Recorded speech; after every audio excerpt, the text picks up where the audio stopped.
C'est notre Dieu, pas vrai? Ah, attends, vous n'êtes pas sûr? Est-ce que notre Dieu est vraiment majesté? Merci beaucoup, merci beaucoup. J'aime avoir une rétroaction.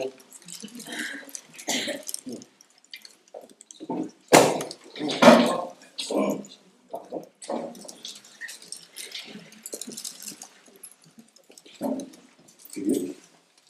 Ça marche en fait. Ah, pardon, c'était moi. Pas de souci. Mon nom est Osé Jeudi, pour ceux qui ne me connaissent pas. Tantôt, il paraît qu'il y a une dame qui vient me voir pour dire qu'il y avait ma description sur le web. Il y a ma photo là que je ne savais pas qu'on avait écrite dans moi. Donc, je suis marié avec ma chère épouse, Tamara, depuis, ça va faire dans 41 jours, 20 ans. Donc, je suis marié avec elle. Nous avons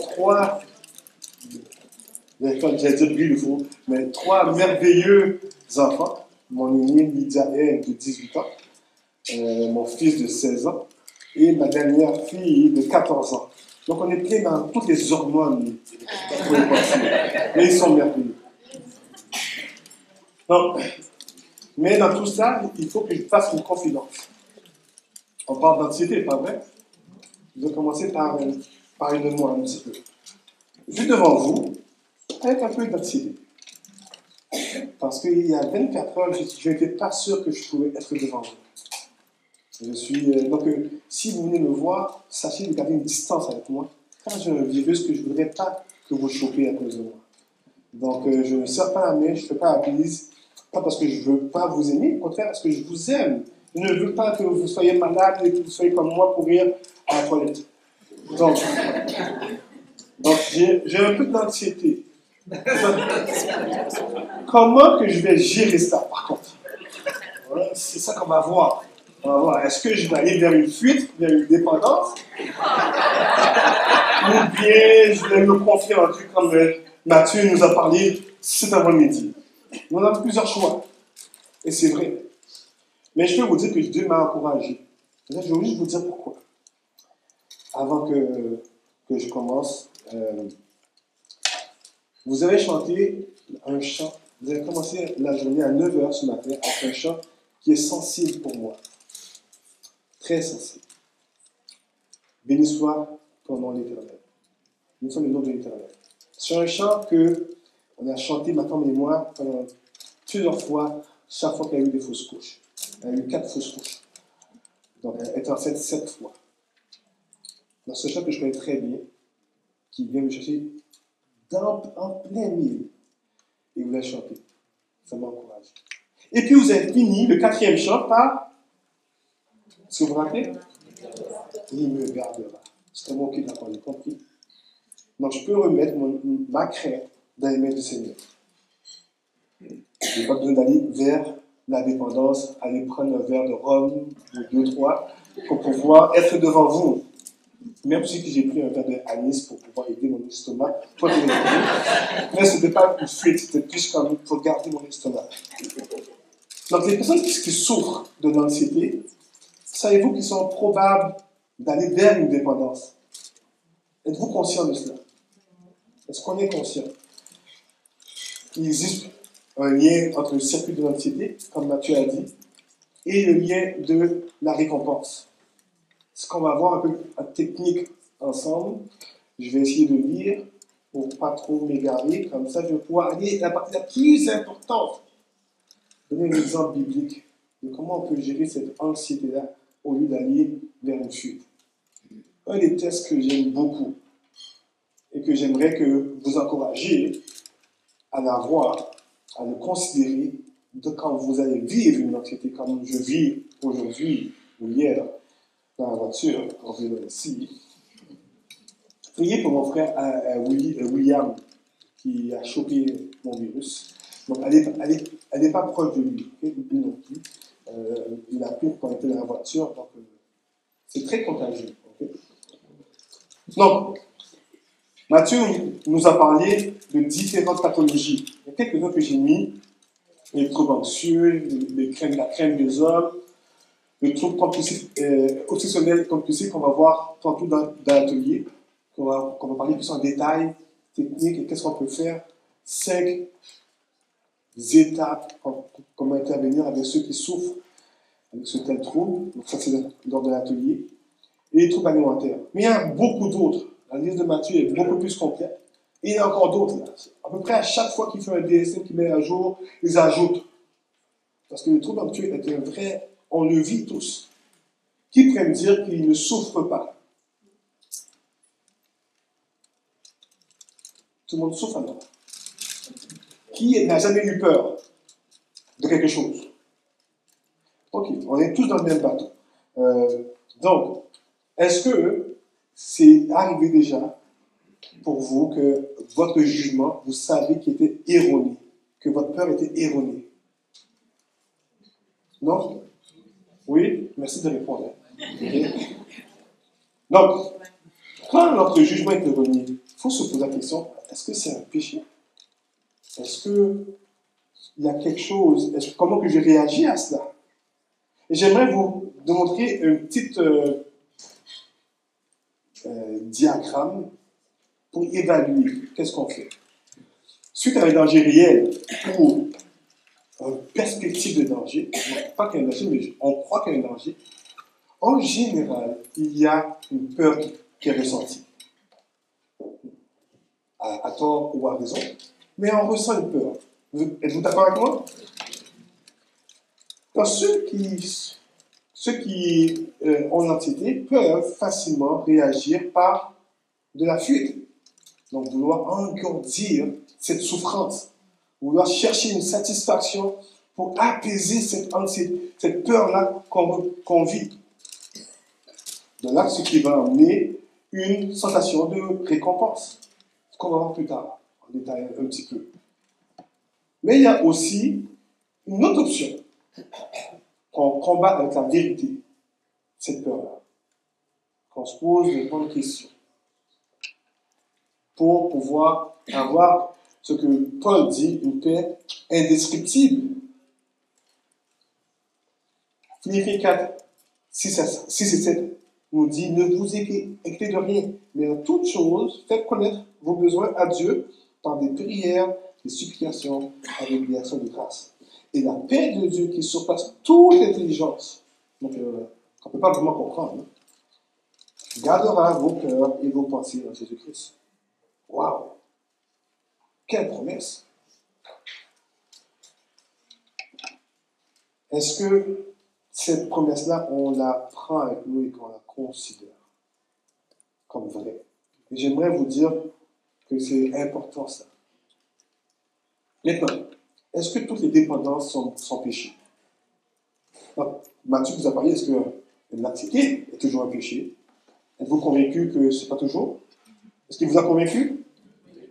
J'aimerais vous demander, est-ce que les dépendances sont toujours un péché? Merci. Qui a répondu comme ça là? Ah, merci.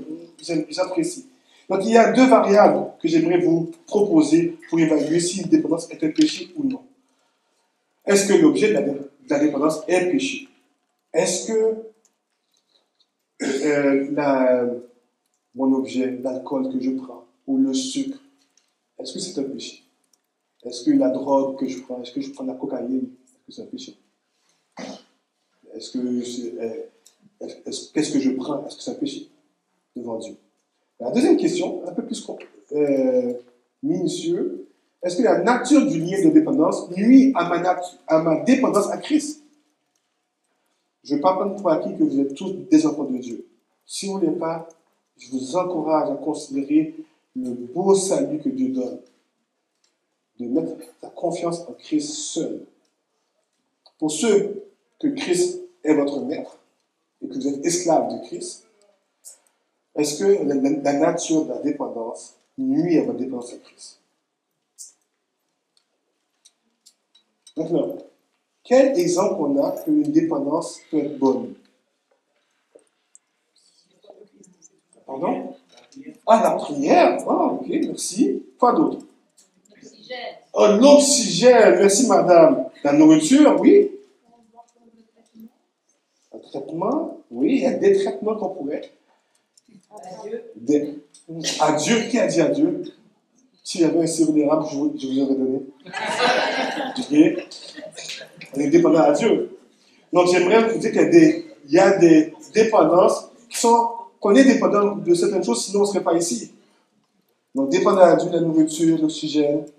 Donc si je suis dépendant d'aller dans un groupe de prière, est-ce que ça nuit à ma dépendance avec Christ? Il faut se poser la question. Parce que si je suis dépendant des personnes, je ne suis pas dépendant de Christ. Donc il faut poser la bonne question pour pouvoir répondre à la bonne question. Donc qu'est-ce qui est une dépendance? Et j'aimerais vous amener plusieurs points pour une mauvaise dépendance. Donc, dépendance malsaine est une idolâtre. C'est servir un autre maître que Dieu. C'est un culte envers quelqu'un ou quelque chose autre que Dieu. La dépendance devient toujours un péché quand elle interfère à notre dépendance devant Dieu.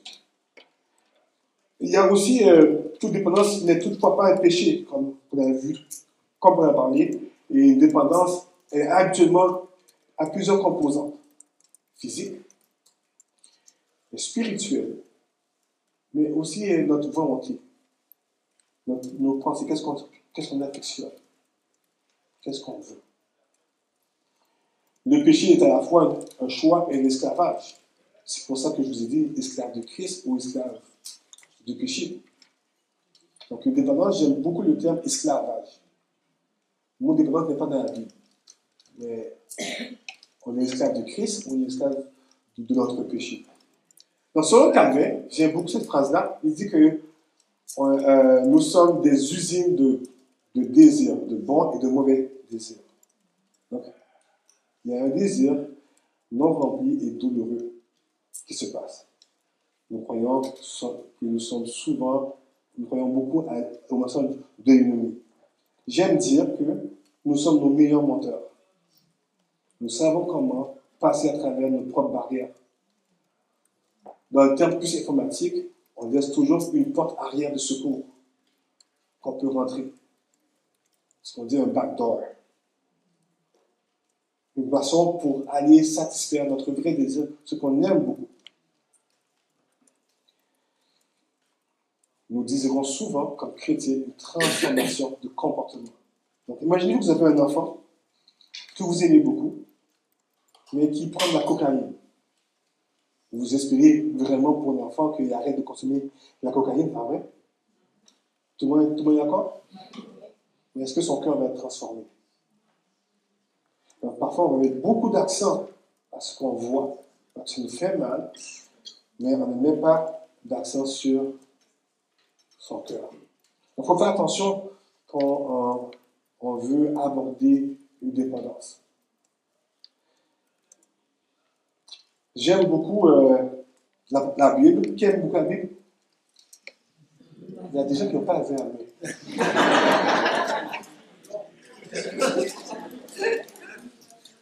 Moi, je suis en haut, je peux voir beaucoup de personnes. J'aime beaucoup l'exemple de Genèse 30. Je pense que je l'ai quelque part. Genèse 30, verset 1. Quelque part. Bon, excusez-moi. Qui dit, lorsque Rachel vit qu'elle n'avait pas d'enfant à Jacob, elle fut jalouse de sa sœur. Rachel dit à Jacob, donne-moi un fils, sinon je vais mourir. Waouh! Est-ce que Rachel avait son identité en Dieu? Ou bien c'était d'avoir des enfants? Sinon, je meurs. Si je n'ai pas ça, je meurs. Une idolâtrie. Non, une idolâtrie, donc même si quelqu'un peut avoir des enfants, ça ne veut pas dire que son cœur aura changé. Donc, faisons attention à cela. Maintenant, comment ça vient arriver à cette dépendance-là qu'on peut avoir, qu'on est tous susceptibles d'avoir, nous tous, parce que nous vivons tous de l'anxiété. Et c'est pas le fun de souffrir. Vous êtes d'accord avec moi? Donc, un peu plus technique, le circuit de l'anxiété et le circuit de récompense sont deux systèmes neuraux distincts, mais interconnectés dans le cerveau. C'est un peu plus complexe, mais très important, je pense. Ça joue un rôle important dans la régulation émotionnelle, la motivation et la prise de décision. Le cycle d'anxiété est responsable de la réponse du stress, de la régulation émotionnelle, lorsqu'une personne est confrontée à une situation stressante ou menaçante. Donc l'amygdale que Mathieu vous a parlé tantôt, à peu près ici, vous avez une image tantôt, cette mur est activée, déclenche une réponse de stress qui peut entraîner une anxiété ou une peur. Il est aussi impliqué dans la régulation de l'humeur et des émotions négatives. L'alcool, la marijuana pourraient être, ou des médicaments pourraient être favorisés cela. C'est les drogues, les substances les plus couramment consommées. Le circuit de la récompense, en revanche, est... Donc ça, c'est pour l'anxiété, mais le circuit de la récompense, en revanche, est responsable de la sensation du plaisir et de la motivation. Donc les deux jouent sur la motivation. Donc ces deux circuits-là sont interconnectés car le sentiment de récompense peut réduire l'anxiété et le stress. Et ça peut entraîner le sentiment de récompense.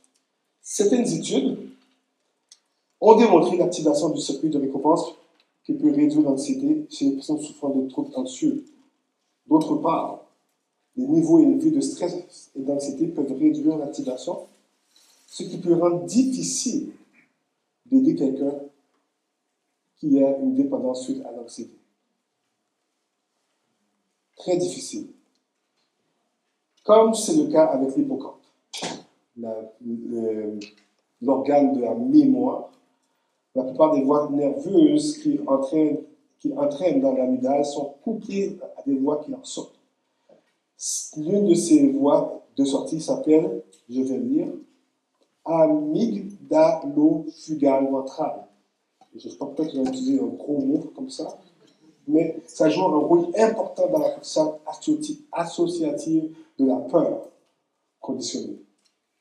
Et cette valeur-là, elle peut être gratifiante et assertive d'un stimulus qui est associé, entre autres, par des connexions au noyau accumbens, reconnu par son rôle dans les circuits de plaisir. Et il n'y a pas de pointeur. Le gros mot que je vous ai dit, ici, ça c'est la connexion qu'il y a entre les deux circuits. Donc, on voit un peu les couleurs. Donc, le rose qui nous évite de réagir, le circuit du rose, qui va nous amener à réfléchir, qui nous prévient, qui nous évite de surréagir. Le bleu qui nous prépare à réagir, ce sont plutôt la sérotonine. L'orange qui est comme le parcours de l'information. Mais le circuit jaune, c'est le circuit de la voie de amygdalo-fugale ventrale. Je ne suis pas bon dans ces termes-là. Donc ça, c'est une partie plus technique. Pour que vous compreniez comment le cerveau a un effet quand on a une peur.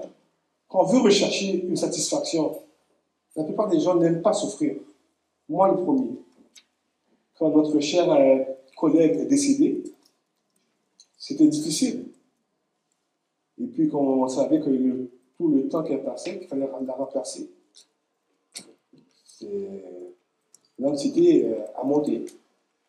Gérer son départ brutalement, c'était dans le deuil et dans l'action. On pourrait facilement trouver une satisfaction et essayer de trouver un réconfort dans ce moment-là. On avait un choix. Quand ma femme a eu des fausses couches, j'avais un choix aussi. J'ai choisi de chanter. Toute la journée, les journées. Donc, on a des choix. L'anxiété et la dépendance par de nos pensées. Et ça amène une genre de manifestation. Je vous donne quelques exemples. Cela me rassure, ou me console, ou me réconforte. Je n'arrive pas à penser à autre chose. J'en veux plus. J'ai besoin de plus. Un peu comme Rachel a dit. Hein. Mais elle est en fonction lorsque je veux fuir une souffrance. Je veux taire ou geler une souffrance. Cela fait mal. Je veux une consolation. Ça fait du bien, je ne veux pas m'en passer. Je ne vais pas vous demander si vous reconnaissez ces phrases-là. Okay? Mais ceci nous amène, toutes ces phrases-là nous amènent à un miroir, on ne fait pas confiance. On ne va pas vers Dieu pour être satisfait totalement.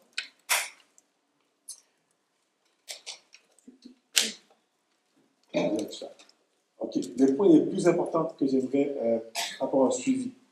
Le temps d'écouter attentivement la sagesse et de la rechercher. Et j'aime particulièrement le livre des Proverbes. Tout précisément, chapitre 1 à 9. Je ne sais pas si vous l'avez déjà analysé et lu. La voie de la folie versus la voie de la sagesse. Le chemin de la folie versus le chemin de la sagesse. Ou bien dame folie versus dame sagesse. Il y a deux voies, comme dit son premier. Deux voies. Et j'aime beaucoup adresser les personnes qui vivent des dépendances par ce texte-là. La prise de conscience du fait que notre cœur est tortueux et que nous voulons souvent de mauvaises choses et nous croyons beaucoup à des mensonges. Parce qu'on est nos meilleurs menteurs. Connaître sa vie, son histoire, ce qui a amené la dépendance, son cycle de dépendance est très important pour voir les patterns, qu'est-ce qui revient, et où est-ce qu'il va régulièrement. L'insatiabilité de la dépendance, j'ai besoin de plus, j'en veux plus. Dieu a pourvu à Rachel un enfant, pas vrai? Savez-vous qu'est-ce qu'elle a dit, comment elle l'a appelé? Joseph. Que veut dire Joseph? Dieu ajoute oui. Encore. Donc elle dit que Dieu ajoute encore. Mais Joseph veut dire encore. L'idolâtrie est insatiable. On ne peut pas, ça ne finit pas. C'est un trou sans fond. Question importante à poser. Quand as-tu commencé à réaliser que tu étais esclave? Donc, si la personne ne reconnaît pas que tu es esclave, vous allez travailler beaucoup et vous épuiser. Adresser les mensonges de Satan. Très important. Car si ce n'est pas adressé, ils vont toujours revenir. Donc, quelques conseils pratiques pour les accompagnateurs. Soyez persévérants. Soyez sûr que ce n'est pas vous qui faites le changement de cœur. C'est notre Seigneur Jésus-Christ qui fait. C'est lui qui a accès au cœur, c'est lui qui sonde les cœurs. Ne vous découragez pas par contre. Prenez la personne là où elle est. Et non là où ce que vous voulez qu'elle soit. Et très souvent, ceux qui accompagnent ont plus de motivation que la personne même. Ne tombez pas dans ce piège-là. Ne soyez pas tout seul à travailler. Appelez, demandez l'aide à vos anciens, à votre pasteur. Que vous soyez ensemble dans la prière. S'assurez que vous ne tombez pas dans le piège de prendre la place de Jésus. Vous reconnaissez que parfois il peut y avoir un cas de discipline, de non-repentance. Et être capable de discerner ce qui est repentance et regret. Pas pareil. Je ne pense pas qu'on va en parler. Repentance et regret.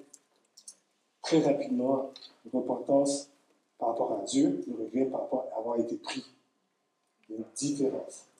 C'est plus nuancé, mais ça, juste Je vous donne le petit cue par rapport à ça, c'est très important. Attention au bruit de confidentialité. De respecter la confidentialité. De dire à la personne vos limites. C'est quoi qu'elle doit s'attendre?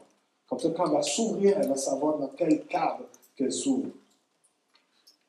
Priez intensement avec discipline. Si quelqu'un vous demande à prier, priez immédiatement. Peut-être pas ce soir, plus tard, maintenant, là où vous êtes. Cherchez, documentez-vous sur c'est quoi, sur sa dépendance, sur l'objet de sa dépendance, avec de bonnes sources. Mais surtout, là, aimez la personne. Vous n'êtes pas meilleur qu'elle. Pas le même péché, pas meilleur qu'elle. Connaissez la personne, parlez avec la personne, agissez bibliquement et non sur le monde. Reconnaissez votre nature pécheresse. Comment vous n'êtes pas mieux que cette personne-là. Sachez référer à un médecin pour une médecine adéquate. Donc, très souvent, des fois, on a une difficulté de référer à un médecin. J'aimerais vous encourager. On ne connaît pas, on a vu tantôt l'effet dans le cerveau. On ne sait pas que ça a causé sa consommation. Donc, allez référer à un médecin.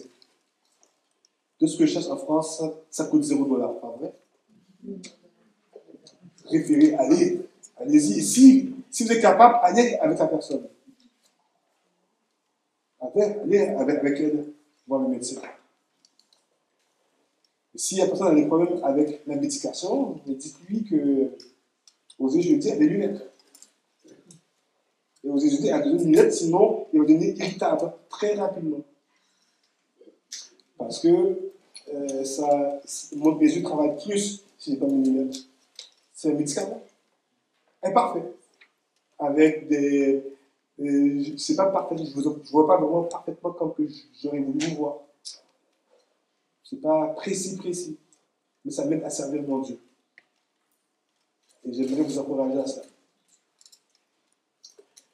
L'importance d'un plan de match, d'un plan d'action, d'un plan d'intervention. Qu'est-ce que vous allez faire? Donc, un plan de match, sans plan, on va nulle part. Donc, si vous voulez venir à Montréal et que vous ne savez pas qu'il faut prendre un vol transatlantique, vous n'allez jamais venir à Montréal me voir.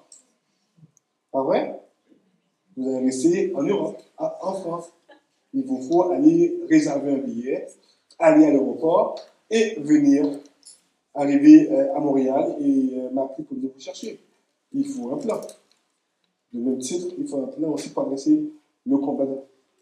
Je vais vous proposer un plan tantôt, mais il faut avoir un plan. Qui doit faire le plan? Idéalement, vous deux. Le conseiller peut proposer un plan biblique. À quel moment dois-je amener ce plan de match? Après avoir pris toutes les connaissances, après connaître la personne. Donc, si vous n'aimez pas la personne et que vous ne la connaissez pas vraiment dans le mode de détail, ça va être difficile d'avoir un plan qui va être précis et efficace. Et que doit continuer ce plan? Adresser le mensonge. De crier à Dieu.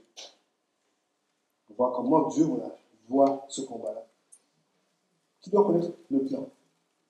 Toute personne adéquate pour aider la personne. On va encourager la personne à présenter ce plan à 2-3 personnes qui vont prier pour elle, qui vont être redevables, qui vont l'aider dans ce plan. Je vais juste faire une petite parenthèse. Ces personnes-là ne sont pas toujours des amis. Hein. C'est des personnes que la personne va choisir, mais qui va l'aider. L'aider dedans, dans ce processus-là.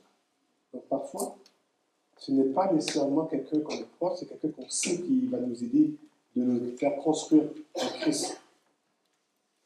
Donc ça peut être difficile, parce que ça fait que toutes mes amies, on va dire que c'est moi que vous allez aider, ne sont pas chrétiens. Donc ça va être difficile de m'ouvrir ailleurs. Donc l'église locale est très importante dedans. Un exemple d'un plan, prière régulière, une vie de piété, comprennent l'adoration, des louanges, confession. Une partie de réaffirmer sa foi. Ça comprend une méditation des Écritures. Méditer la parole de Dieu régulièrement, chaque jour. À vrai dire, je ne vais pas vous mentir, c'est les deux premières choses que je demande. Si ça ne fonctionne pas, je reste sur ça. C'est critique. Je ne suis pas Jésus. C'est deux importants. Groupe de support, les petits groupes, tout dépendant, c'est qui. Un groupe approprié. Une redevabilité, une confession. Parfois, ça nécessite de mettre à jour ce qu'on a préétabli avant. Ah, ça serait mieux cela. Ça serait mieux que tu parles, que tu appelles quelqu'un chaque jour ou chaque semaine. Au lieu que ça soit 3 personnes, mais c'est peut-être 4 ou 1 ou une personne. Mettre en lumière la fuite vers l'idole. Un plan d'action réaliste, biblique. Il est parfois nécessaire que la personne rencontre quelqu'un approprié pour pouvoir adresser les mensonges, si besoin. Une démarche contre le péché. Et j'aime bien À la croisée des chemins de Erd Welch, que j'aime beaucoup, qui est très bon et que je vous recommande fortement. Ou bien une étude sur les Proverbes 1 à 9. Mais, important, mettre en garde les garde-fous appropriés. Parce que la chair nous influence. Donc, je veux mettre un garde-fou. Si quelqu'un a un problème dans les écrans, donc on va mettre un minuteur. Le temps, combien de temps qu'il passe dans les écrans. Si quelqu'un a un problème avec la pornographie, on va mettre des logiciels de redevabilité, des filtreurs et qui vont dénoncer quand on va sur les sites problématiques. Et l'importance d'être radical. L'importance d'être radical. Qui que je vais rencontrer? Est-ce que je vais rencontrer encore les mêmes personnes qui m'influencent? Combien de fois? À quelle fréquence on va se rencontrer? Quel endroit que je vais aller ou que je ne vais pas aller? Les activités que je vais changer? Parfois, même le travail est problématique dans le combat. Est-ce que je suis prêt à quitter le travail? Qu'est-ce que je fais avec mes pensées? Comment je traite les pensées? Est-ce que mes pensées sont comme que Paul a dit dans Philippiens 4, 8? Que l'objet de vos pensées soit pur, aimable, digne de louange, vertueux, mérite approbation. Évalue nos pensées. Donc ça, c'est quelque chose que j'aimerais vous encourager. Maintenant, votre plan d'action, c'est ce qui est important. Okay? Et on va voir ça dans Éphésiens 4, que j'aime beaucoup cette pensée-là. Il nous démontre comment, en Christ, nous sommes une nouvelle créature. Et le verset 432 nous expose des exemples de comment changer de comportement qui amène à la repentance, qui a un effet sur le cœur. Exemple, il nous donne 3 exemples. Paul, rejeter le mensonge, arrêter de dérober et cesser les mauvaises paroles. Ça change. Il dit, cessez ça, donc il faut arrêter cela. Mais il ne faut pas juste arrêter cela. Parce que arrêter, ça ne va pas changer le cœur. Il dit de faire. Il dit de parler avec vérité, de travailler honnêtement pour aider les autres. Parler pour édifier et communiquer une grâce commune à ceux qui l'entendent. Waouh! Arrêter et faire le contraire à cause de Christ. Il y a un changement. Donc, votre plan d'action doit comporter cela. Comment ce plan répond-il les mensonges auxquels je suis le plus vulnérable? Une question à se poser, à répondre. Il faut que votre plan puisse répondre à cela. De répondre les mensonges. Parce qu'il y a un mensonge qui a fait qu'on a été dans la fuite. Qu'est-ce que j'ai besoin de remplacer? Qu'est-ce que je vais changer? Si je buvais pour cacher une souffrance, qu'est-ce que je vais faire à la place? Si je consommais de l'héroïne parce que ma femme m'a laissé, Mais qu'est-ce que je fais avec ça? Qu'est-ce que je vais faire quand ces pensées-là vont revenir? Par quoi que je vais les remplacer? La seule façon de rester dans la lumière est la repentance et la foi. Il n'y a pas d'autre solution. L'humilité et la redevabilité sont en pratique des outils de repentance. Et la foi est minimum. Dites que je suis occupé, s'il te plaît. Être redevable, prier régulièrement, c'est contre la guerre. C'est une guerre contre l'âme. Comme Paul dit dans Éphésiens 6, 12, on ne se bat pas contre la chair et le sang, on se bat contre les dominations de ce monde.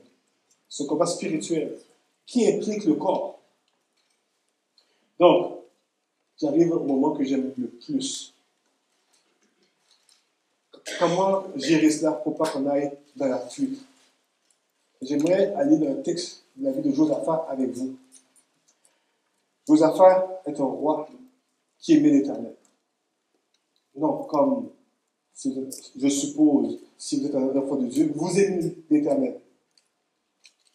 2 Chroniques 17 nous dit, l'Éternel fut avec Josaphat parce qu'il marcha dans les premières voies de David, son père, et qu'il ne rechercha point les Baals, car il eut recours au Dieu de son père et il suivit ses commandements sans imiter ce que faisait Israël.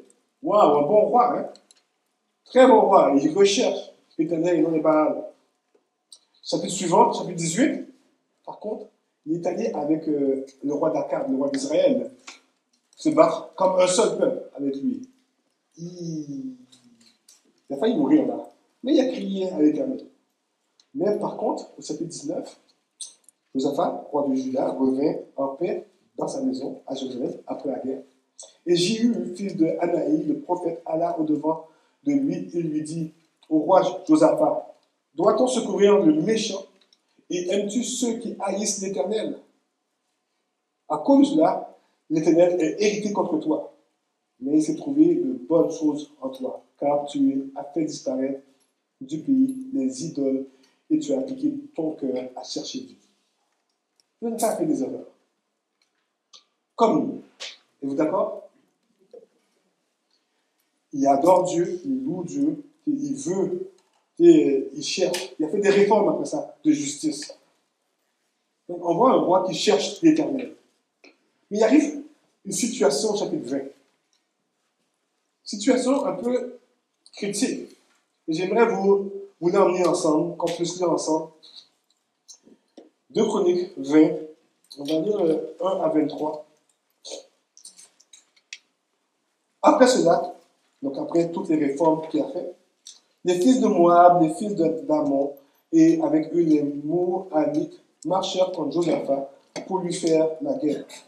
On veut en informer Josaphat en disant, une multitude nombreuse s'avance contre toi. Depuis le côté de la mer, depuis la Syrie, ils sont à Hatsatson Tamar, qui est Engedi. Une multitude, hein? 3 peuples.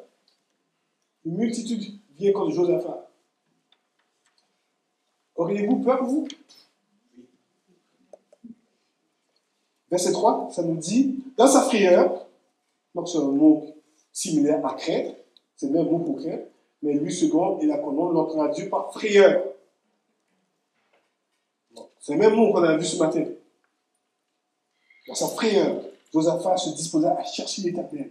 Ah, il ne va pas vers une fuite. Il va chercher, il va vers l'Éternel. Prenez ça en note. Il publia un jeûne pour tout Juda. Il convoque tout le monde à jeûner.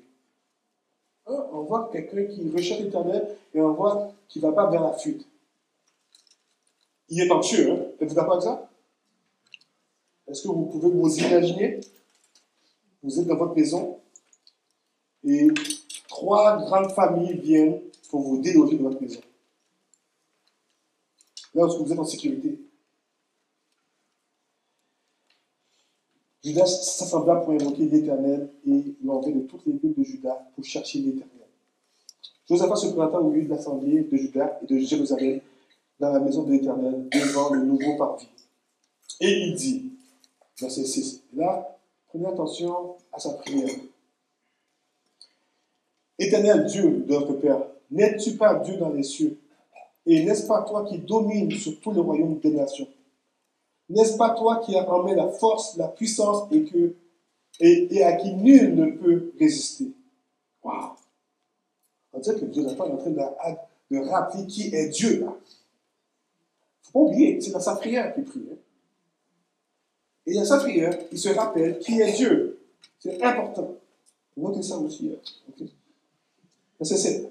N'est-ce pas toi, ô notre Dieu, qui as chassé les habitants de ce pays devant ton peuple d'Israël et qui l'as donné pour toujours à la postérité d'Abraham qui t'aimait? Ah, Josaphat, toujours dans sa prière, se rappelle que ce que l'Éternel avait fait. Après avoir parlé de qui il est, se rappelle de qu'est-ce qu'il avait fait. Ils l'ont habité, verset 8, et ils ont bâti un sanctuaire pour ton nom, en disant, si nous surviennent quelques calamités, l'épée, le jugement, la peste ou la famine, nous nous présenterons devant cette maison et devant toi, car ton nom est dans cette maison. Nous crierons à toi du sein de notre détresse, et tu exauceras, tu sauveras. Josaphat est en train de rappeler ce qu'il avait accordé au roi Salomon.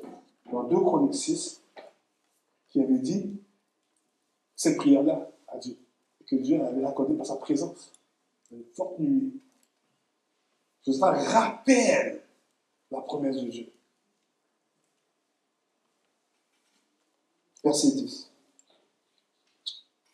Maintenant, voici les fils d'Ammon et les fils de Moab et ceux de la montagne de Séir, chez lesquels tu n'as pas permis à Israël d'entrer quand ils venaient du pays d'Égypte, car il s'est détourné d'eux, il ne les a pas détruits. Mais voici qui nous récompense en venant nous chercher de ton héritage, dont tu nous as mis en possession. Il avait dit de ton héritage. Ô notre Dieu, n'exécuteras-tu pas tes jugements sur eux? Car nous sommes sans force devant cette multitude nombreuse qui s'avance contre nous. Et nous ne savons que faire. Il crie à l'Éternel. Il crie à l'Éternel. J'aime la fin du verset 10, du verset 12. Mais nos yeux sont sur toi. Wow. Avec confiance. Il se remet à l'Éternel. Tout Juda se tenait devant l'Éternel avec leurs petits-enfants, leurs femmes, leurs fils. Alors, l'Esprit de l'Éternel saisit au milieu de l'assemblée Jacaziel, fils de Zacharie, fils de Benedja, fils de Jéel, fils de Mattania, lévite d'entre les fils d'Asaph. Et Jacaziel dit, soyez attentifs tout Juda et habitants de Jérusalem. Et toi, roi Josaphat, ainsi parle l'Éternel. Et là, j'aimerais que, je fais une petite pause avant de lire qu'est-ce que le prophète va dire, mais j'aimerais qu'on puisse le vite réfléchir. Ce que je vais lire, le reste du passage, je vais vous poser une question. Est-ce que c'est la première fois que l'Éternel dit ça? D'accord? Je vais vous poser la question. Donc, je lis verset 15. Ainsi parle l'Éternel. Ne craignez point et ne vous effrayez point devant cette multitude nombreuse, car ce ne sera pas vous qui combattrez ce Dieu. Pas vous qui combattrez, ce sera Dieu. Demain, descendez contre eux, ils vont monter par la commune de Titre, et vous les trouverez à l'extrémité de la vallée, en face du désert de Jéruel. Vous n'aurez point à combattre en cette affaire. Présentez-vous là, tenez-vous là, et vous verrez la délivrance que l'Éternel vous accordera. Juda, Jérusalem, ne craignez point, et ne vous effrayez point. Demain, sortez à la rencontre, et l'Éternel sera avec vous. Est-ce que c'est la première fois que l'Éternel dit ça à son peuple d'Israël? Non? Vous êtes sûr? Vous êtes sûr? Connaissez-vous bien votre Bible? Zachaziel, il parle au nom de l'Éternel. Nous, on a la parole de Dieu pour se rappeler, on a toutes les Écritures. Dieu avait dit ça à Moïse, à Josué et à d'autres prophètes. C'est pas la première fois. On a la grâce d'avoir la parole de Dieu avec nous. Électronique, papier, on peut même l'écouter aussi. Et l'Éternel rappelle de ne pas craindre. Pas merveilleux. Mais il faut un acte de foi, par contre. Il faut un acte de foi. Voici qu'est-ce que la réaction de Josaphat. Verset 18. Josaphat s'inclina le visage contre terre, et tout Juda et les habitants de Jérusalem tombèrent devant l'Éternel pour se prosterner en sa présence. Il y a une réaction d'adoration, d'humilité. Il ne faut pas oublier, il y a 3 gros peuples qui viennent contre Josaphat et tout Jérusalem et tout Juda. Il est en frayeur, là. Et Dieu, l'Éternel lui dit, ne crains point. Les Lévites, d'entre les fils de Kéati et d'entre les fils de Coréites, se lèvèrent pour célébrer d'une voix forte et autre l'Éternel, le Dieu d'Israël. C'est comme s'il voit, et Philippe vient avec son groupe louer le roi d'Israël. Il est où Philippe? Il est où Philippe? Je ne le vois pas. Il est sorti sur nous. C'est comme Philippe venait avec le violoniste louer l'Éternel. C'est pas merveilleux? Ils ont la joie. Ils louent leur Dieu pour la parole. Mais ce que je trouve troublant, c'est le verset 20. Le lendemain, ils se mirent en marche de grand matin pour le désert de Tekoa. À leur départ, regardez comment l'attitude de Josaphat est. On parle d'environ 24 heures, je ne sais pas, mais une journée. Le lendemain, Josaphat se présenta et dit, « Écoutez-moi, Juda et habitants de Jérusalem, confiez-vous en l'Éternel votre Dieu, et vous serez affermis. » Qu'est-ce qui s'est passé là, entre la frayeur et l'encouragement? Confiez-vous à cette prophète et vous réussirez. Qu'est-ce qui s'est passé avec Josaphat? Est-ce que c'est la louange, c'est la confiance en Dieu? Qu'est-ce qui s'est passé avec Josaphat? Il y a une multitude qui marche contre lui.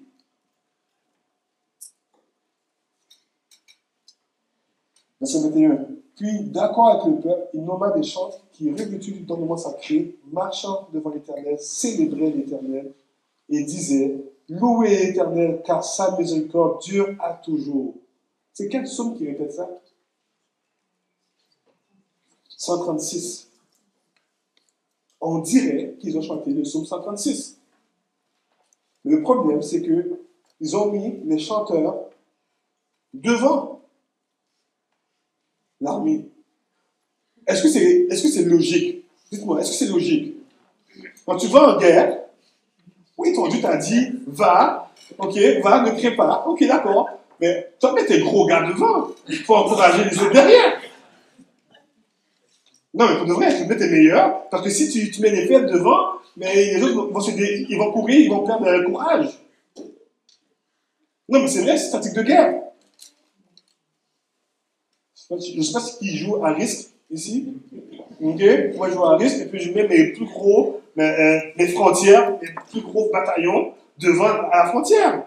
Pour être prêt pour, au cas où que quelqu'un vienne m'attaquer. De la même manière, c'est une stratégie de guerre. Josaphat, d'accord avec le peuple, fait le contraire, il met des chanteurs devant.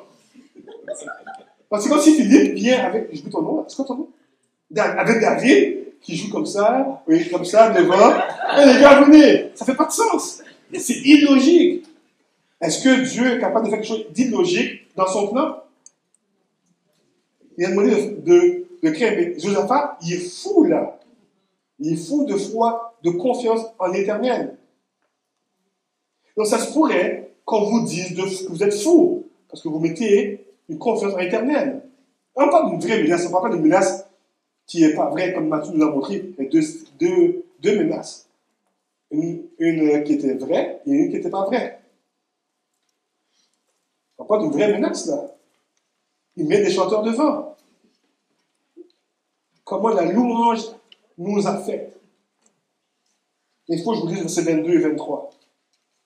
Au moment où on en commençait les chants et les louanges, l'Éternel plaça une embuscade contre les fils d'Ammon et de Moab, et ceux de la montagne de Séir qui étaient venus contre Juda. Ils furent battus. Les fils d'Ammon et de Moab se jetèrent sur les habitants de la montagne de Seir pour les dévouer par interdit et les exterminer. Et quand ils eurent fini à territoire de Seir, ils s'aidèrent les uns les autres à se détruire. Ils sont arrivés, ils n'ont rien fait. Est-ce que la parole de Dieu s'est réalisée? Le reste du passage est super beau. Ça nous dit comment c'est arrivé. Ça nous dit que ça a fait 3 jours de pillage. Le 4e jour, ils sont rentrés à la maison avec des champs. Waouh! Quel texte! Dans une menace. Et j'aimerais vous encourager dans ce texte-là de comment arriver à combattre cette anxiété-là et ne pas aller vers une fuite, vers une dépendance momentanée et qui est un mensonge et qui va vous amener vers un cycle. On voit que Josaphat proclame un jeûne. Donc, encouragez que la personne, si vous êtes dedans, ou votre personne, si c'est vous, ou la personne que vous accompagnez, de jeûner intensement, intentionnellement, de prier à l'Éternel, de se confier comme Josaphat a fait. Il n'était pas parfait, Josaphat. Mais il a appris de ses erreurs. Prier en adorant Dieu. J'aime beaucoup Exode 34, que l'Éternel proclame l'Éternel. Il dit qui est Dieu. Prenez un temps pour prier, pour adorer l'Éternel des armées. De le louer, de se rappeler là où il vous a cherché, là où il vous a rescapé de la mort éternelle. Toutes les fois qu'il était là. Je veux me rappeler toutes les fois, après chaque deuil de fausse couche, comment l'Éternel m'a ramené. Je veux me rappeler de cela. Quand il est venu me chercher à l'aube de mes 19 ans. Je veux me rappeler de cela. Rappeler de ses promesses. Matthieu nous a dit tantôt, Matthieu 28, il sera toujours là avec nous. Il ne va jamais nous abandonner. Jamais. Il y a tant qu'on crie à lui. Il est toujours là avec nous.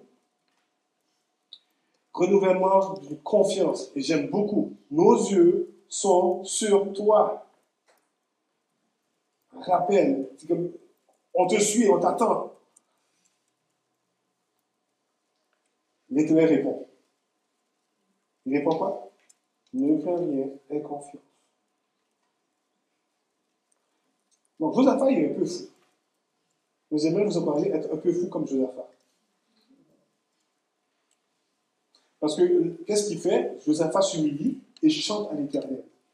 Les Lévites chantent. La louange vient incruster un rappel dans le cerveau. J'aimerais vous encourager à cela. Prendre un temps de louange. Parce que là, on voit dans le texte que ce n'est pas dans la louange. Au moment où on a commencé les chants et les louanges, c'est là que l'Éternel délivre. Waouh! Qu'est-ce que Paul et Silas ont fait dans la prison? Ils ont chanté des louanges. Ils étaient dans la prison, là. Ils ont chanté des louanges. Ils savaient qui était dans Dieu. Ils savaient que Dieu a permis cela. Donc, j'aimerais vous encourager à proclamer un jeûne, à prier, à crier à l'Éternel, en adorant Dieu pour qui il est, en se rappelant les anciens exploits dans votre vie. Surtout quand quelqu'un qui est venu vous chercher. Surtout en se rappelant des promesses qui est toujours avec ses enfants, en criant dans vos demandes, des supplications, mais avec acte de grâce, comme dit Paul, en renouvelant la confiance envers lui, que ses plans sont toujours bons. Et je peux vous dire que, avec tristesse et larmes, je peux vous dire que le fait qu'il a pris notre collègue Louise, ses plans sont toujours bons. Le fait qu'on a eu 4 fausses couches, ses plans sont toujours bons. Je peux vous dire ça. Je vais vous encourager. J'ai des larmes aux yeux, mais je vais vous encourager à ça. Ses plans sont toujours bons. En louant le nom de Dieu qui est digne d'être proclamé. L'Éternel répond clairement dans sa parole. Aie confiance en Jésus. Il y a un plan, c'est un plan toujours bon, même si on souffre. Louer l'Éternel, adorer l'Éternel des armées en étant humble d'esprit. Et dernier, il est très petit, excusez-moi, persévérance et confiance en Dieu qui est avec vous dans le combat. Parce que c'est un combat spirituel qui inclut le corps, qui inclut le cerveau. C'est un combat spirituel.